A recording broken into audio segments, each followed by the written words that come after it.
तेलंगाना प्रदेश Congress committee के साबिक सदर पुन्नला लक्ष्मैया ने कहा कि चीफ मिनिस्टर चंद्रशेखर राव की जानिब से तीसरे महाज के क़याम का मामला एक ख्वाब बनकर रह जाएगा। गांधी भवन में मीडिया से बात करते हुए लक्ष्मैया ने कहा कि गुज़िश्ता 8 साल से तेलंगाना रियासत का दिवालिया निकालने वाले केसीआर अब कौमी सियासत में दाखिल होते हुए मुल्क भर का दिवालिया निकालने की कोशिश कर रहे हैं। उन्होंने कहा कि कौमी सियासत की क़यादत करने के लिए केसीआर की क्या सियासी ताकत है, पहले इसका उन्हें जायजा लेने की ज़रूरत है। उन्होंने चीफ मिनिस्टर की जानिब से तजवीज़ करदा सुनहरे हिंदुस्तान की तामीर के इरादे को मज़ाक़ ख़ैज़ करार दिया। उन्होंने कहा कि अपनी नाकामियों और गलत पॉलिसियों से अवाम की तवज्जो हटाने के लिए तीसरे महाज के क़याम की तजवीज़ को केसीआर सामने लाए हैं। And national leader. All these people, he thinks that he will be accepted as the leader. And top of it, and he never talks direct.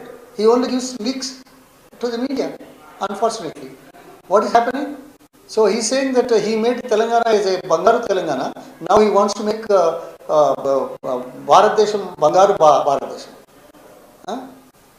It's like क्या है वो क्या बोलते हैं, मंकी के हाथ में जो कोकोनट रहता है ना, वैसा ही है, खेल रहा। वो लोगों को सोच नहीं सकते बोल के बोल रहे, अपने आप को बहुत तेज समझ रहा। ये कैसे हो सकता है? देखिए, तेलंगाना में बंगाल तेलंगाना करेगा, है ना?